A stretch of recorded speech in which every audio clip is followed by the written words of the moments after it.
Imagine a weapon so small it's invisible, yet powerful enough to bring a nation's most secret project to its knees. A weapon that doesn't explode, but silently infects, manipulates, and destroys from the inside out.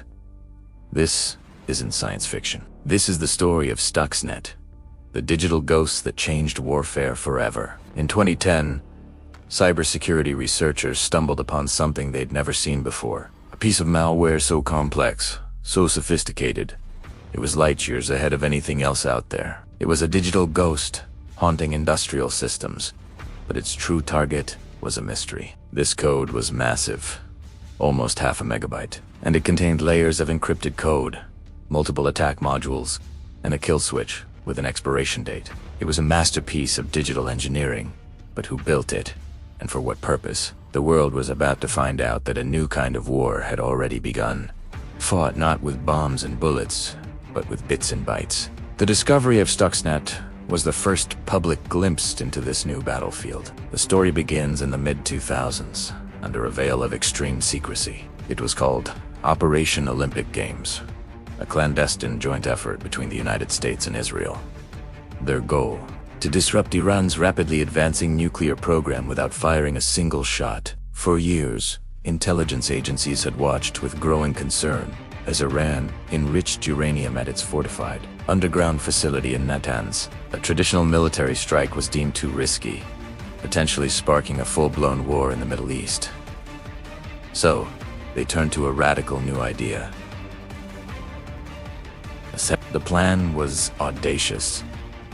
Create a digital worm that could physically sabotage the very machinery used for uranium enrichment. This wasn't just about stealing data or crashing computers. It was about crossing the digital-physical divide to cause real-world destruction. The development involved the best minds from the NSA and Israel's elite Unit 8, pouring immense resources into creating a weapon unlike any other. They were writing the rules for a new kind of conflict, one where the front lines were made of code.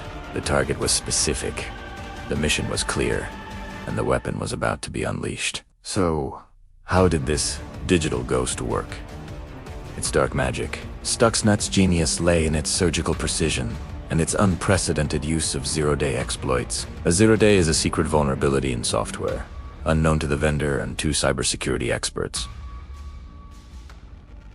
Having one is rare and valuable. Stuxnet had 4. This was the equivalent of having 4 master keys to some of the world's most secure digital locks, specifically for Microsoft Windows systems.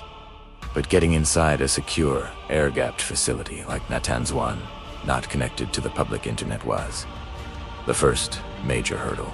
Stuxnet's creators devised an ingenious infection vector, the humble USB drive. The worm would spread from computer to computer, lying dormant, waiting. It was programmed to look for a very specific industrial control system environment, one running Siemens Step 7 software, controlling a particular model of programmable logic controller, or PLC.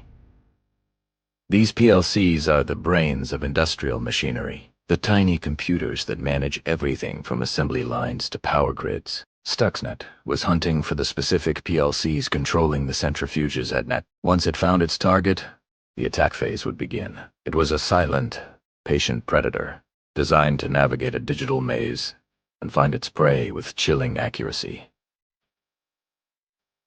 Once inside the Natanz facility, Stuxnet's true mission began. It identified the specific Siemens PLCs that govern the speed of the uranium enrichment. These are incredibly delicate machines, spinning at supersonic speeds to separate uranium isotopes. Stuxnet's code was designed to be a digital saboteur. First, it would quietly record several weeks of normal operational data from the centrifugista, digital equivalent of a perfect alibi. Then, the attack would start.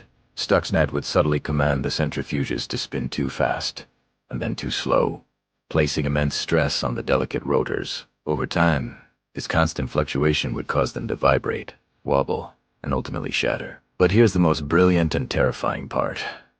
While this physical destruction was happening, Stuxnet played back the pre-recorded normal data to the control room operators. On their screens, everything looked perfectly fine. The centrifuges appeared to be running smoothly, while in reality, they were tearing themselves apart. It was a ghost in the machine, causing chaos while wearing a cloak of invisibility. Hundreds, Perhaps over 1,000 centrifuges were destroyed in this way, setting back Iran's nuclear program by years, all without the operators knowing why their equipment was mysteriously failing. The discovery and analysis of Stuxnet sent shockwaves through the global security community. It was the first publicly confirmed instance of a cyberweapon being used to cause significant physical damage. Pandora's box had been opened. The line between digital espionage and physical warfare had been irrevocably blurred. Stuxnet proved that code could be a weapon of war, capable of crippling critical infrastructure, power grids, water treatment plants, financial systems from thousands of miles away. In the years that followed, the world has seen a dramatic escalation in state-sponsored cyber attacks.